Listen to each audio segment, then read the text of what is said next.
इस क्वेश्चन में हमें एक पॉलिनोमियल दिया है, वो पॉलिनोमियल है f of x is equal to x square minus 4x plus 3। F of x का मतलब ये है बेटा polynomial f depend on the value of x. Okay, ये इसका मतलब हो गया। और हमें साथ में कहा है कि alpha and beta are zeros, alpha and beta zeros है इस पॉलिनोमियल के।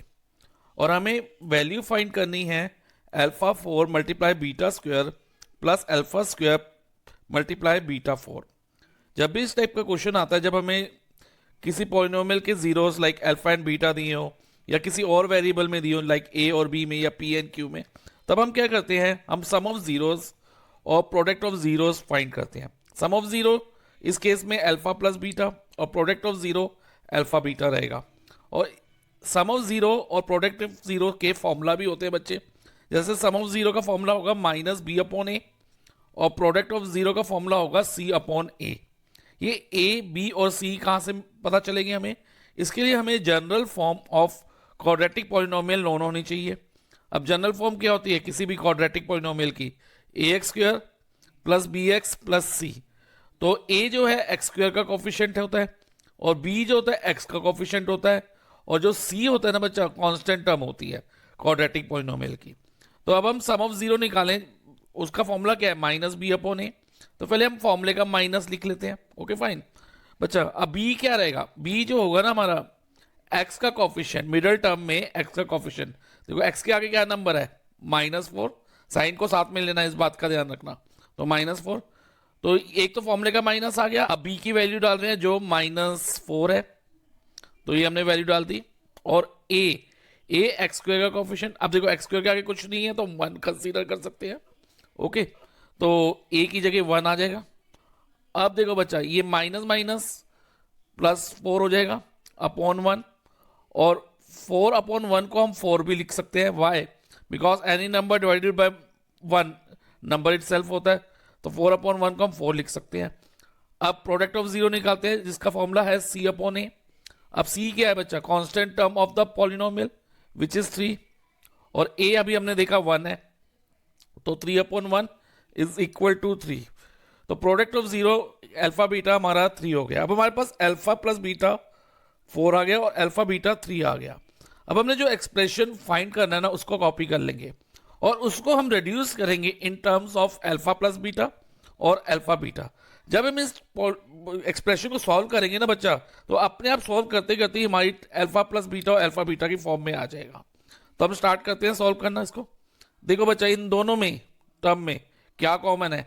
अल्फा 4 और अल्फा स्क्वायर में से हम अल्फा स्क्वायर कॉमन ले सकते हैं, फाइन।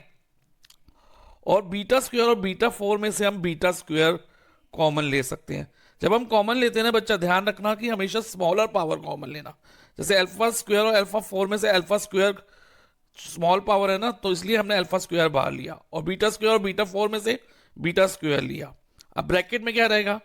अब फर्स्ट टर्म में से जब हमने अल्फा स्क्वायर और बीटा स्क्वायर कॉमन लिया, तो फर्स्ट टर्म में अल्फा 4 था, तो अल्फा स्क्वायर तो हमने बाहर ले लिया, तो विद इन ब्रैकेट क्या रहेगा? Alpha square.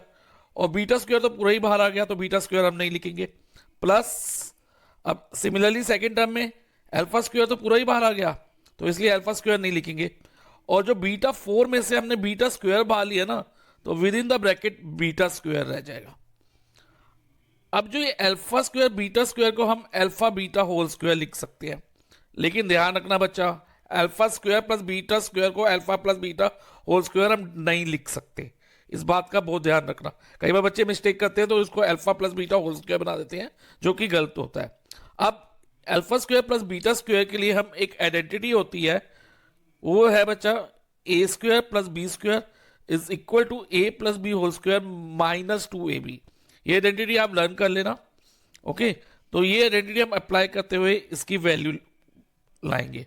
अब alpha square plus beta square यानी कि ए स्क्वायर प्लस बी स्क्वायर से कंपेयर करें तो ए की जगह अल्फा है और बी की जगह बीटा है, तो A plus B whole square यानी कि alpha plus beta whole square minus 2ab यानी कि 2 ए की जगह अल्फा और अगेन बी की जगह बीटा, 2 अल्फा बीटा।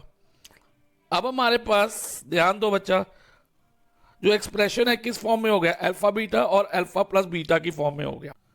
अब देखो बच्चा, अब अल्फा बीटा की जगह अगर हम इसकी वैल्यू डालें तो अल्फा बीटा हमने क्या फाइंड किया था 3, तो यहां हो जाएगा 3 स्क्वायर, और अल्फा प्लस बीटा क्या है 4, तो यहां पर आ जाएगा 4 स्क्वायर, माइनस 2 अल्फा बीटा है, तो 2 इंटू अल्फा बीटा कितना है 3, तो 2 into 3 is equal to 3 square यानी कि 9, और 4 स्क्वायर 16 हो जाएगा, माइनस 6, तो 9 इंटू 16 माइनस 6 10 होगा बच्चा, और 9 इंटू 10 90, सो हमारा आंसर हुआ 90।